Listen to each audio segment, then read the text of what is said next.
All right, Shalom. All praises, glory, and honor unto Yahweh, Ba'ashem, Yahweh Shai, Ba'ashem, Kakudash. Double honors unto the apostles and the elders, a great millstone that rule well through the scriptures. Peace to the 144,000 and the rest of the hopeful elect. I'm the brother Kaya from GMS Indianapolis, a branch in Indiana. The other two in Indiana is GMS Gary and GMS Bloomington. And I want to do something quick on this video here. I'm going to press play real quick and then make some points, speak a little bit. Lord willing, it's edifying.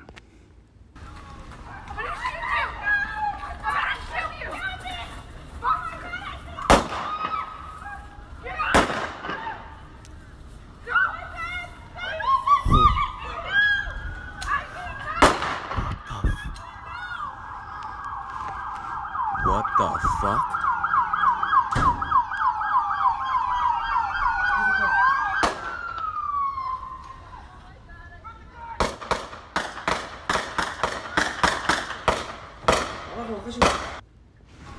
Yeah. And as you see at the top of it, it says what? Yes, that's a female cop. And I don't know if that was a fellow female fighting against her or a man or whatever. But as you see, she was humbled, or she should have been. You know, you women shouldn't be cops, man. That's a masculine, manly, dangerous profession. You know, I don't. You see what happened. All right, you get somebody that's fed up and, you know, at the end of their road and they get to behaving and responding like that, you helpless. All right, you pulled your gun out and you couldn't do nothing with it. You got it took it from you. And I don't know if she shot her, hit that cop or not, but we can expect more things like this to happen, and even more so, crazier things, man. Now, the scripture speaks about, what is that? Sirach 39. Is that Sirach 39? Spirits of vengeance. 39 and 28. It says, there be spirits that are created for vengeance, which in their fury lay on sore strokes. So sometimes you got people that they whole purpose or their whole destiny was to commit some crazy, heinous act against somebody. And that was the Lord's judgment. Everything is the Lord's judgment. And as these crazier things happen, these more crazy, weird, atypical things you don't normally see, as more and more of these things happening, why is that happening? It's because the Lord is upset. The Lord is mad. And this is how, let me keep reading. It says, which in their fury lay on sore strokes. In the time of destruction, they pour out their force and appease the wrath of him that made them. Who made them? The Most High made them. All right. And appease mean basically to satisfy. So when you do wrong or you commit sin, what rights that wrong or what rights that sin is a judgment. You know, that they teach for every action, there's an opposite and equal reaction. So something got to happen. And look what's been going on in the world, in the earth for such this long drawn out period of time as the wicked have been ruling. Everything has been getting worse and worse and worse. All right. And crazier and psycho. That's why the scripture says what? Because iniquity shall abound. All right. It says the love of many shall wax cold.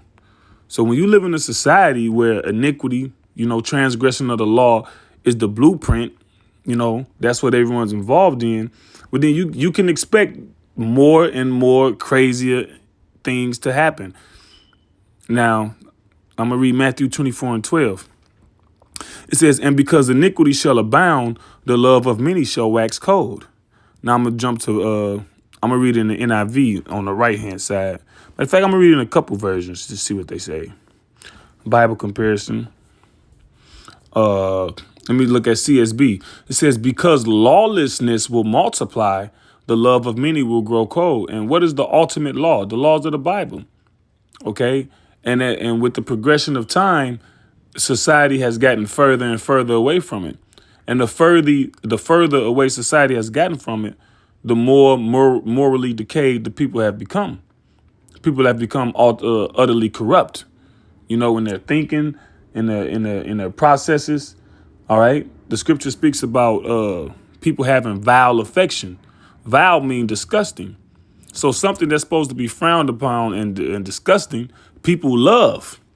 You see, they march for the wrong people rights, right? People love abortion. All right. People love zoophilia and all the fouls, and I gotta be you gotta be careful with what you say. People love those things and march for them, and when you quote unquote come out, you get these accolades, you get praise. It's a vile affection. But because we have gotten further and further and further from the Most High, from His righteousness, this is the result of that. It says, NIV, because of the increase of wickedness, the love of most will grow cold. I was watching a video earlier. A mother and father stabbed their daughter to death. Now, I don't know what happened.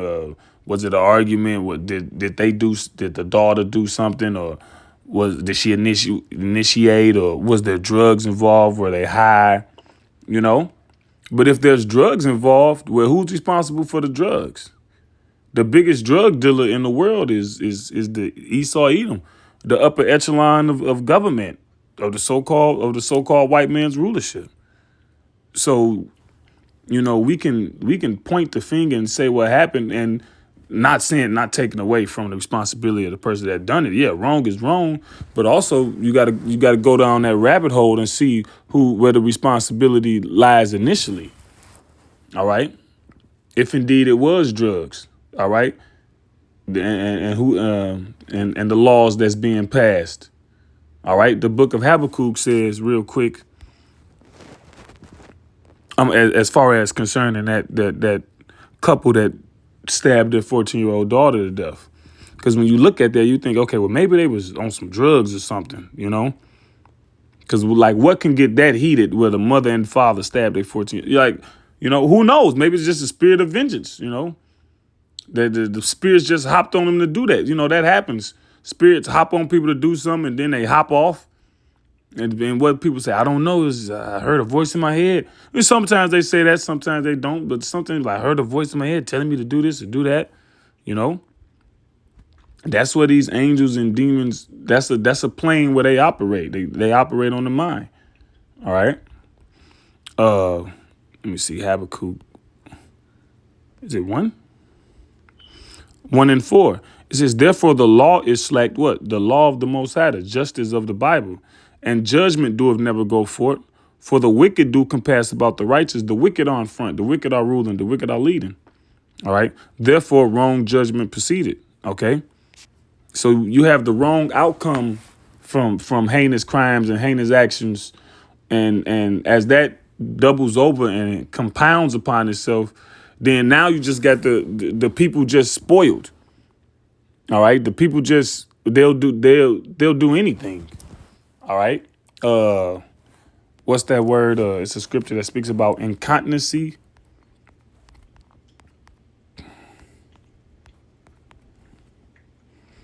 Second Ezra 5 and 10. And shall be sought of many, what? The truth.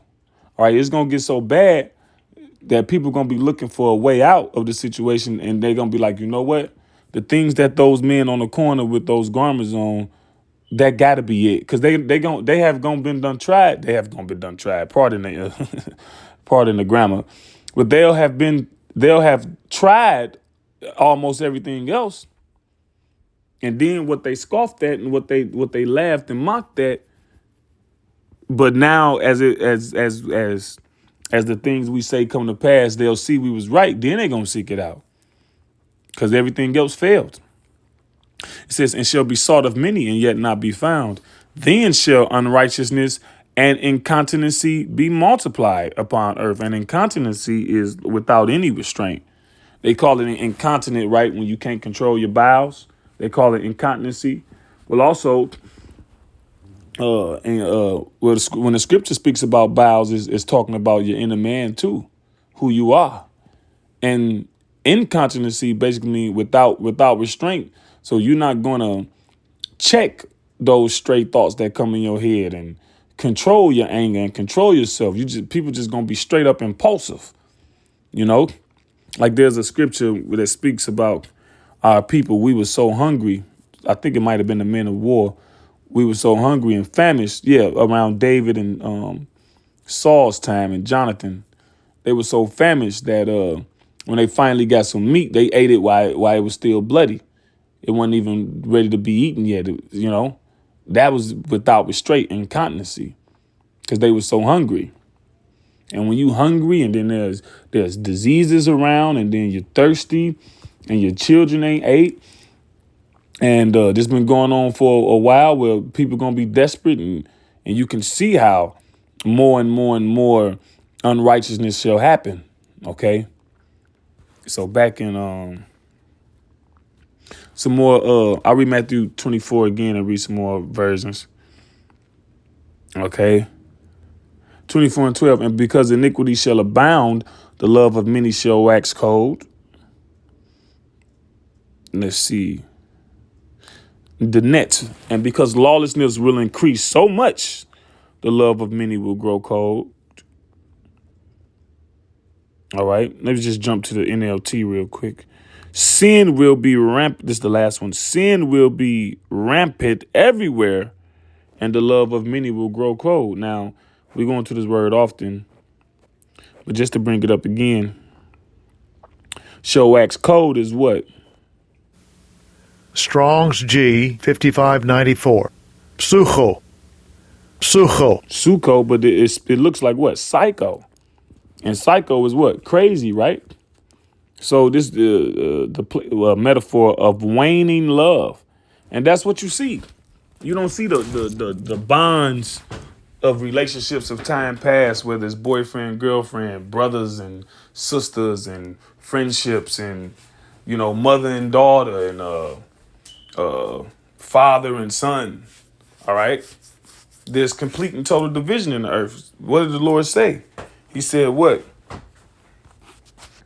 Mother-in-law against daughter-in-law. Let me see. I think there's let me see. Maybe it's variance. Yeah. Matthew 10 and 35. Oh, I start at 34. Think not that I am come to send peace on earth. I came not to send peace, but a sword. All right. So as the world progresses until Yahweh shall return, it's going to get worse. But people don't really understand and regard that. All right. They still got the vain hope that things going to get better. And they put they trust in these politicians and these tech giants and, famous people with money and rich people. That's who they trust as their leaders. They don't trust the men of the Lord, okay, to give them the information that they need to possibly give them a chance of being saved. All right. The Lord said what? He said, cry aloud, spare not. Lift up thy voice like a trumpet. Show the house of Israel, my people Jacob, their transgression and their sins. Roughly paraphrasing. Isaiah 58 and 1. And also the book of Ezekiel says what? You have to warn the people, give them warning of me. All right. So if we telling you a flood coming well in advance, then the burden is on you to potentially insulate yourself from the flood and do things where it can mitigate the how can I say, the damage, or to potentially escape the damage. That's on you. Like when the Katrina broke. All right, when the Hurricane Katrina happened in 2005. All right, pretty sure there was some people who trusted in the levees that they wouldn't break, that they wouldn't hold. All right, but then as the information came, like, look, this is a F5. If you can leave, this, then the third. I'm not talking about the the wickedness that occurred through FEMA and Esau and all of that. I'm just saying in general, when it happened, it was the category 5, which is the strongest category. And I was I was 15 in 2005. So when that happened, I think that was the sentiment. I think that was the conversation, if I can remember the news. And they used to show people leaving, but then they might have showed people staying, if I'm not remembering. Like, oh yeah, the levees a hold, we're good. Well, for those who had that mindset, then what? When they suffer from the result of it, who's to blame? That would have been on them. So it says, think not that I am come to send peace on earth. I came not to send peace, but a sword. For I am come to set a man at variance against his father. And the word variance means against. And the daughter against her mother. And the daughter-in-law against her mother-in-law. And a man's foes, your enemies, shall be they of his own household.